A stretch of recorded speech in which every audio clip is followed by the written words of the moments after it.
তোমরা কি জানো আজ আমার জন্মতিথি, তবে এই বছর আমি সেটা পালন করছি না। বিলক্ষণ মহারাজ, এই কৃষ্ণপক্ষে আপনি জন্মেছিলেন, আর এই তিথিতে জন্ম নিলে সে রাজা হবেই। বিধাতাও এর খণ্ডন করতে পারবে না। সাধু সাধু। কিন্তু মহারাজ, আপনি এই বছর জন্মতিথি পালন করছেন না কেন?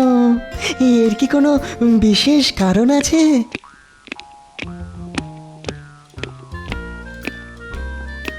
মহারাজ অনুমতি দিলে বসতে পারি, আর দেরি করার জন্য মার্জনা চাইছি। এ মার্জনা তো আমি করেই দিই গোপাল। আসলে রাজসভায় তুমি না থাকলে কিরকম ভালো লাগে না। ঠিক বলেছেন মহারাজ, গোপাল বিনা সভা অতি ধীর। গোপাল থাকলে মহারাজ থাকেন না গম্ভীর। বেশ বলেছ কবি, বেশ বলেছ।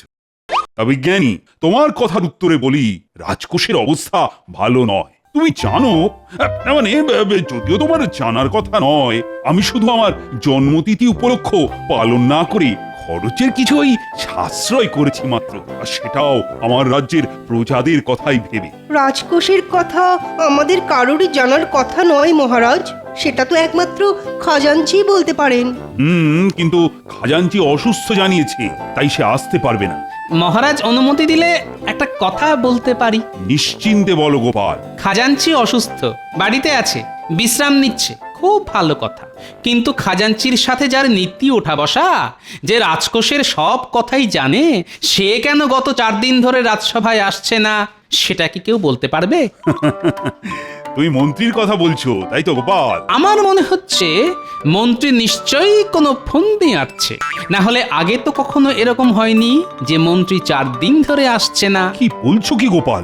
না না না, আমার মনে হয় না মন্ত্রী কখনো এরকম করবে। কারো সম্বন্ধে প্রমাণ না থাকলে শুধু শুধু এই ধরনের সন্দেহ তো রাজার শোভা পায় না। আপনি একদম ঠিক কথা বলেছেন মহারাজ, রাজার এটা শোভা পায় না, কিন্তু ভাঁড় যদি ভাবে তাহলে হয়তো শোভা পায়। গোপাল, বলো তো তুমি ঠিক কি বলতে চাইছো?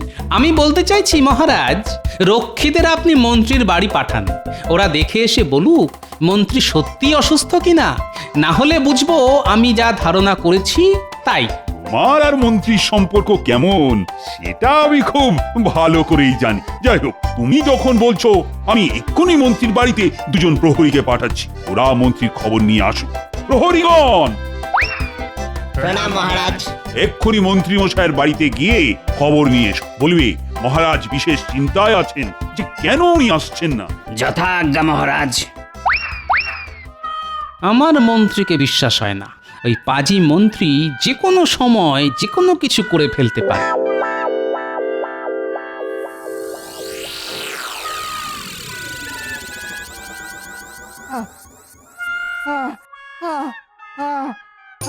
ওরে বাবারে, ওরে ওরে বাবারে, কি যন্ত্রণা! ও মা গো, ও গেলাম রে। কবে যে এই যন্ত্রণা শেষ হবে কে জানে। ও ও প্রণাম নেবেন মন্ত্রী মশাই, মহারাজ আমাদেরকে পাঠিয়েছেন আপনাকে দেখতে আসার জন্য। সে আমি বুঝতে পেরেছি। ও কদিন রাজসভায় যেতে পারিনি যে। ওরে বাবারে। মন্ত্রী মশাই, আপনার ঠিক কি হয়েছে? মানে মহারাজকে আপনার অবস্থাটা বলতে হবে, সেই কারণেই আমরা জানতে চাইছি। ফোঁড়া হয়েছে রে, ফোঁড়া, ভীষণ কষ্ট পাচ্ছি। ও আগে সেটা বুঝতে পারছি, কিন্তু আপনি উপরে শুয়ে আছেন কেন যদি বলেন? সোজা হয়ে শুতে পারছি না তাই। কিন্তু মন্ত্রী মশাই, আপনি সোজা হয়ে কেন শুতে পারছেন না? তোমরা দুজনেই আস্ত উজবুক, সেটা আমি জানি। তাও বলছি, আমি ফোঁড়ার যন্ত্রণায় উপরে শুয়ে আছি। ও, এখনো বুঝতে পারলাম না মন্ত্রী মশাই, ফোঁড়া আপনার ঠিক কোথায় হয়েছে? হতভাগা, সব জানতে হবে। আগে মহারাজের তো সেরকমই নির্দেশ। মহারাজকে গিয়ে বল আমার ফোঁড়ার যন্ত্রণা কমে গেলেই আমি রাজসভায় যাব। আশা করি দু একদিনের মধ্যেই। কিন্তু ফোঁড়া আপনার কোথায় হয়েছে সেটা বললেন না তো। ওরে অত ভাগা, ও তোদের অত জেনে কি কাজ, হ্যাঁ? ও ও, বুঝতে পারছিস না উপুর হয়ে শুয়ে আছি যখন কোথায় আমার ফোড়া হয়েছে, হ্যাঁ? ওরে হত ভাগা, মহারাজকে গিয়ে বল ফোড়া হয়েছে আমার পশ্চাৎ দেশে, আমি ভালো করে সোজা হয়ে শুতে পর্যন্ত পারছি না। ওরে বাবারে, ওরে বাবারে, কি যন্ত্রণা। ও ও, যা শিগগির যা। যথা আজ্ঞা মন্ত্রীমশাই। মহারাজ, আমরা দুজন মন্ত্রীমশাইয়ের বাড়ি গিয়েছিলাম, গিয়ে দেখি মন্ত্রীমশাই উপর হয়ে শুয়ে আছেন। হ্যাঁ, মন্ত্রী উল্টে পড়ে শুয়ে আছে, এ তো ঘোর অনর্থ। যে রাজ্যের মন্ত্রী উল্টো হয়ে শুয়ে থাকে সে রাজ্যের তো অমঙ্গল। যাই হোক, প্রহরী বলো বলো। মন্ত্রীমশাই যন্ত্রণায় কাতরাচ্ছিলেন। হ্যাঁ, মন্ত্রীর যন্ত্রণা? মন্ত্রীর কাছ তো মন্ত্রণা, তবে তার কিসের যন্ত্রণা? আগে মন্ত্রীর বিস্ফোরা হয়েছে, কিন্তু সেই যন্ত্রণায় মন্ত্রীমশাই খুবই অসহায়ের মতো শুয়ে আছেন। বিস্ফোরা? যে ফোড়ার গোড়ায় বিষ, যন্ত্রণা অহর্নিশ। কিন্তু মন্ত্রী উল্টো হয়ে শুয়েছিল কেন? আগে সেই কথা জিজ্ঞেস করাতে মন্ত্রীমশাই রেগে গেলেন। রেগে গেলেন? মহারাজ, এমন কোনো জায়গা থাকতে পারে যেখানে ফোঁড়া হলে মানুষ রেগে যায়? পণ্ডিত, সেটা তুমি ভালো জানো। তোমরা বলো তো প্রহরী। মন্ত্রীমশাই আমাদের বললেন, যা গিয়ে মহারাজকে বল আমার পশ্চাৎ দেশে ফোড়া হয়েছে। হে হে।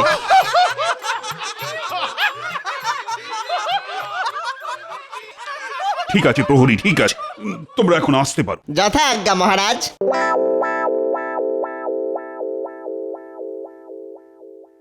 মহারাজ, মন্ত্রীর মনের সমস্ত বিষ এখন ফোঁড়া হয়ে বাইরে বেরিয়ে আসছে।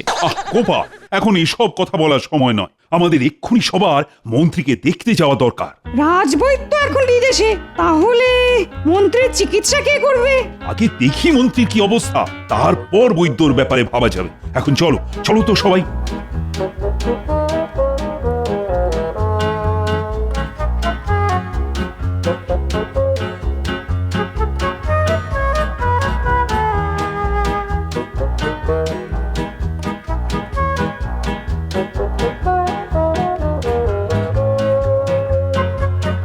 সেপাই, তোমরা ভেতরে গিয়ে মন্ত্রীকে খবর দাও, বলো মহারাজ দেখা করতে এসেছেন। যথা আজ্ঞা মহারাজ।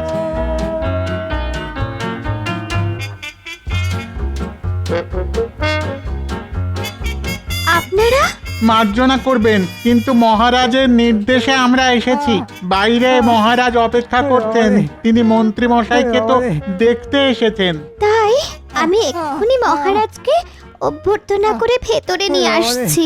না গিন্নি, তোমাকে যেতে হবে না, মহারাজ নিজে এসেছেন আমাকে দেখতে। আমি আমি নিজেই যাচ্ছি তাকে নিয়ে আসতে। কিন্তু তুমি কি পারবে? হ্যাঁ হ্যাঁ, নিশ্চয়ই পারবো। সেপাইরা, তোমরা গিয়ে মহারাজকে বলো আমি এক্ষুনি আসছি। গিন্নি, আমাকে আলগা করে একটু একটু সোজা করে দাও তো, সোজা করে দাও দেখি। বাবা রে, কি যন্ত্রণা, কি যন্ত্রণা। একভাবে শুয়েছিলাম তাতে এরকম, কিন্তু এখন দাঁড়াতে ঘোড়ার ব্যথার সাথে পা দুটো ঝিমঝিম করছে। থাক তাহলে, তোমাকে যেতে হবে না, ওদিকে মহারাজ অপেক্ষা করছেন।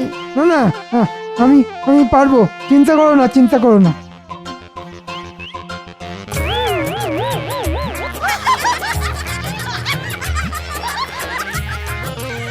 আমার কি সৌভাগ্য, ওরে বাবা। মহারাজ স্বয়ং আমার বাড়িতে পায়ের ধুলো দিয়েছেন। আসুন মহারাজ, আসুন আসুন মহারাজ। সে না হয় ঠিক আছে, কিন্তু তোমার এ কি অবস্থা? আহা, মন্ত্রী মশাই, আপনাকে দেখে বড় দুঃখ হচ্ছে, কিন্তু আমি দেখছি ফোঁড়ার কল্যাণে আপনি বেশ নাচতেও শিখে গেছেন। হায়, এটা আমি বুঝেছি স্পষ্ট, মন্ত্রীমশাইয়ের আজ বড় কষ্ট। ঠিক আছে ঠিক আছে, কিন্তু এখন বেশি কথা না বলাই ভালো। সত্যি মন্ত্রী, তোমাকে দেখে না আমার কষ্টই হচ্ছে, কিন্তু সমস্যা হলো রাজবৈদ্য তো এখন রাজ্যের বাইরে। হ্যাঁ, তিনি থাকলে কোনো সমস্যা ছিল না। রাজ্যতে কি বলতে পারবেন আমায় আর কতদিন এই যন্ত্রণা বয়ে বেড়াতে হবে? ফোঁড়ার যন্ত্রণা কবে কমবে তো আর গণনা করে বলা যায় না, তবে গণনায় দেখেছি আপনার শনি খারাপ। আজই তো শনিবার, বিষে বিষে বিষক্ষয় করতে হবে। ও গোপাল, তুই এক্ষুনি হাকিমকে খবর দাও, হাকিম এসে মন্ত্রীর ফোঁড়াটা কেটে দেবে। হ্যাঁ ওরে বাবা রে, মরে যাব রে, মরে যাব। এছাড়া আর তো কোনো উপায় নেই যে মন্ত্রী।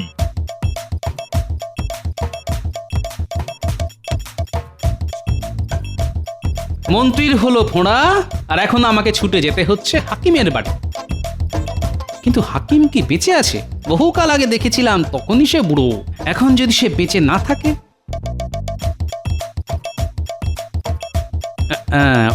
ওটাই মনে হচ্ছে হাকিমের বাড়ি। হাকিম সাহেব, হাকিম সাহেব বাড়ি আছেন? বলি, ও হাকিম সাহেব, বেঁচে আছেন?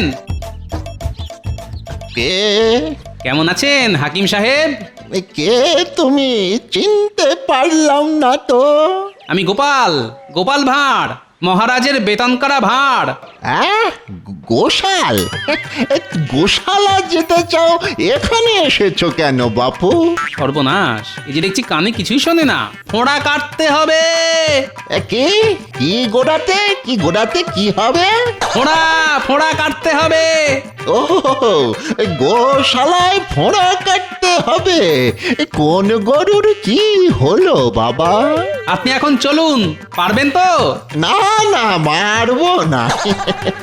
ফোঁড়া আমি কত কেটেছি এককালে, ঘ্যাচ ঘ্যাচ করে কেটেছি। তুমি দাঁড়াও, আমি কাঁচি নিয়েই আসছি। বাবা, কতদিন পরে ফোঁড়া কাটবো, গরুর ব্যাপার।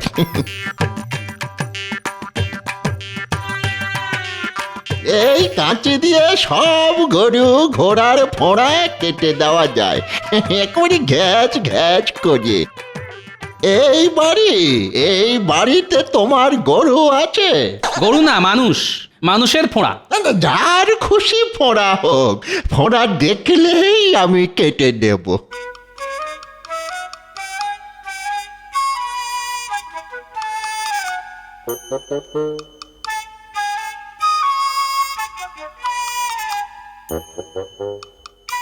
ওরে বাবা, এ যে দুটো বিষ ফোঁড়া।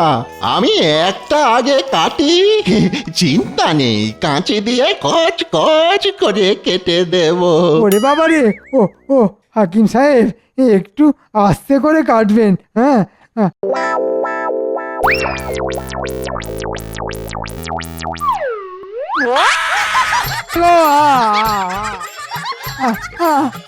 বাবা গো, মেরে ফেললে গো। গোপাল, তুমি আর হাকিম খুঁজে পেলে না? ওরে বাবা রে, এই যে ফোঁড়া একেবারে ফালা ফালা করে দিয়েছি। না না, দূর হও এখান থেকে, দূর হও। এই যন্ত্রণা আমি আর সহ্য করতে পারবো না। ওরে বাবা রে, এই যাবে কিনা বলছি, যাবে কিনা বলছি, যাবে কিনা? না গেলে কিন্তু সেরেছে। এই যে মনে হচ্ছে হাকিমকে গলা টিপে মেরে দেবে। হাকিম সাহেব, চলুন। মা গো, ও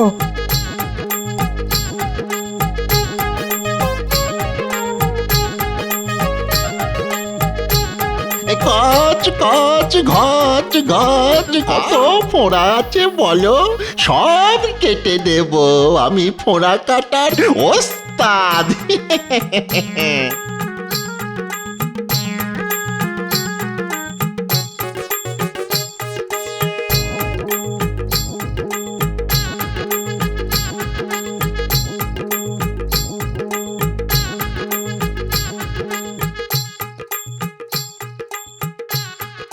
বলি, মন্ত্রী মশাইয়ের স্ত্রীর সঙ্গে দেখা হয়েছিল জানো?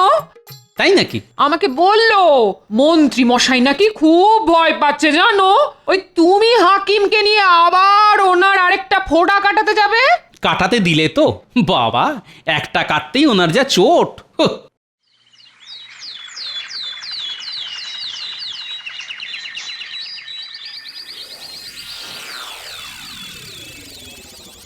বলো গোপাল, বলো, খবর বলো। মহারাজ, আপনার কথা মতো আমি বুড়ো হাকিমকে নিয়ে গিয়েছিলাম মন্ত্রী মশাইয়ের বাড়ি। হাকিম একটা ফোঁড়া কেটেও দিয়েছে, কিন্তু আরেকটি ফোঁড়া মন্ত্রী মশাই কাটতে দেয়নি। সে কি তাহলে উপায়? মন্ত্রী মশাই যেরকম চিৎকার করছিলেন, তাতে মনে হচ্ছিল উনি হাকিমকে মেরেই ফেলবেন। সেনাপতি! আজ্ঞে মহারাজ। এক্ষুনি যাও মন্ত্রীর বাড়ি, দেখে এসো কেমন আছে মন্ত্রী। জি আজ্ঞে মহারাজ।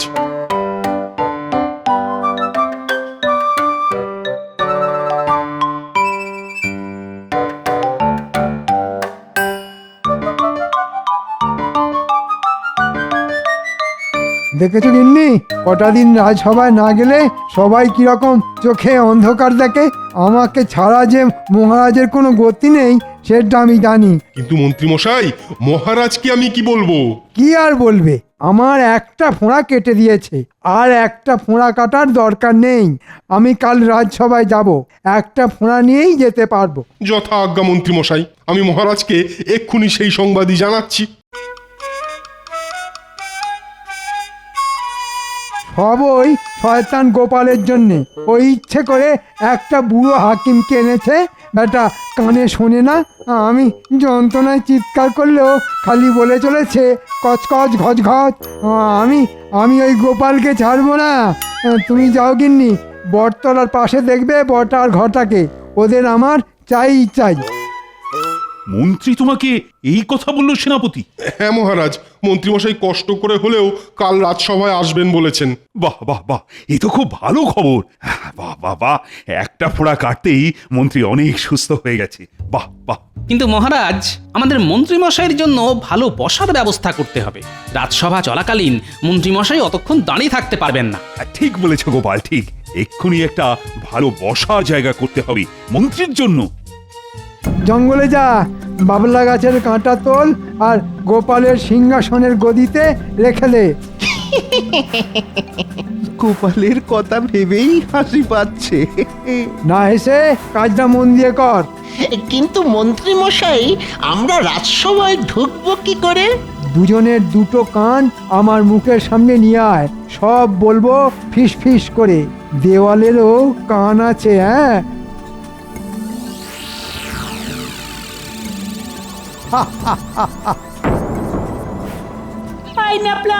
লেবুটা আমার দিকে ছড়, আমি ওটা লুফে নেব। স্কুলতে লেবুটা ধরতে পারলি না?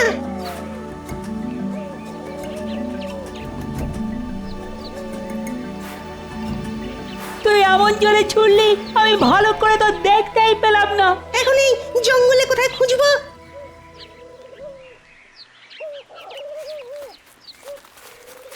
এই লাফলা, একটা খচখচ শব্দ শুনতে পাচ্ছিস?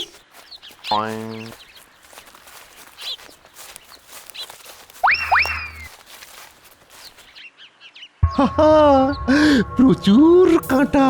এ হলো বাবলা গাছের জঙ্গল। এই কাঁটা এবার গোপালের রাজসভার গদিতে ঢুকবে। কাল গোপাল রাজসভায় বসলেই যে কি হবে, ভাবলেই কেমন একটা। মন্ত্রী মশাই জব্বর ফাঁদ পেতেছেন। বলিস কি রে, রাজসভায় আমার বসার গদিতে বটা আর ঘটা বাবলা কাটা ঢুকিয়ে দিচ্ছে? হ্যাঁ গো দাদু, আমরা নিজের কানে শুনে এসেছি। ওরা আজই ঢুকবে, এটা মন্ত্রী মশাই ওদের করতে বলেছে। আজ রাতের অন্ধকারে ওরা এটা করবে। দাদু, তার আগে যদি আমরা সবাই মিলে গিয়ে ওদের ধরে ফেলি। সেটা করাই যায়, কিন্তু যে এটা ওদের করতে বলেছে তাকে কিছু করা যাবে না। তোরা চিন্তা করিস না, ওদের বাবলা কাটা আমার গদিতে বসাতে দে।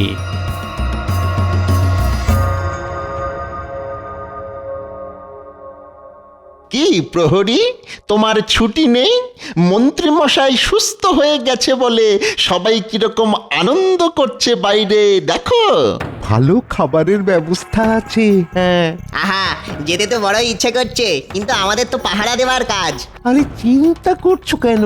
এই রাতের বেলা কে আসবে? হ্যাঁ, তার চেয়ে এক কাজ করো, তুমি ওর সাথে যাও আর কিছু খেয়ে নাও। আরে কোনো চিন্তা নেই, কোনো চিন্তা নেই, আমি তো আছি। হ্যাঁ, তোমার জন্য এইটুকু করব না? চলো চলো আমার সাথে।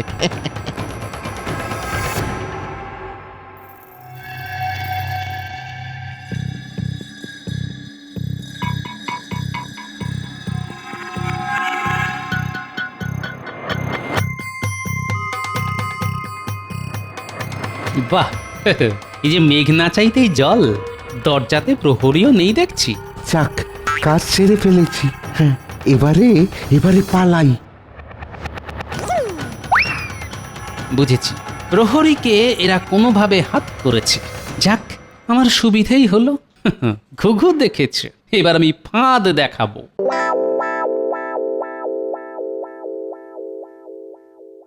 বাহ, মন্ত্রীর জন্য বেশ সুন্দর গদি, সুন্দর সিংহাসন।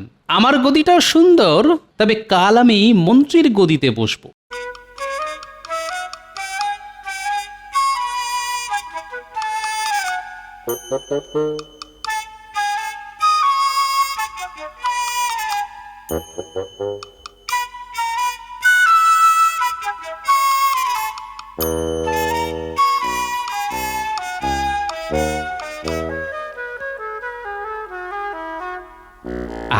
কাজ শেষ।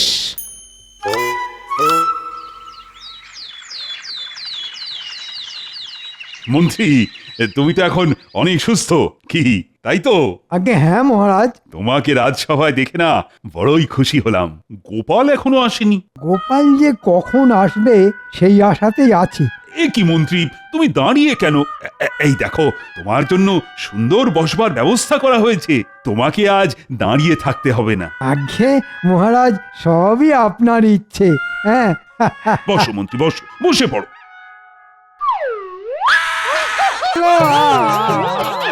ওরে বাবা রে, আমার কি ফুটলো! ও কি হলো? মহারাজ, মন্ত্রীর জন্য এমন একটি ব্যবস্থা করা হয়েছিল যাতে মন্ত্রীর আরেকটি ফোঁড়াও ফেটে যায়। দেখি দেখি, কি এই যে বাবলা গাছের কাঁটা মনে হচ্ছে। বাবা গো, গেলাম গো। মন্ত্রী এই বাবলা কাঁটা বটার ঘটাকে তুলে আনতে বলেছিল। বটা প্রহরীকে নানা কথা বলে সরিয়ে দেয়, আর সেই সুযোগে বাবলা কাঁটা আমার বসার গদিতে লাগিয়ে দেয় যাতে এই কাঁটা আমার ফোটে। আমি সুযোগ বুঝে আমার আর মন্ত্রীর গদি পাল্টাপাল্টি করে দিয়েছি মাত্র। গোপাল, তোমার বুদ্ধির কাছে সবাই হার মানবে। কি মন্ত্রী, এবার বুঝেছ তো?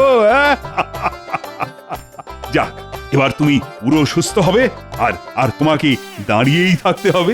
গোপাল, গোপাল, আমি তোমায় ছাড়বো না।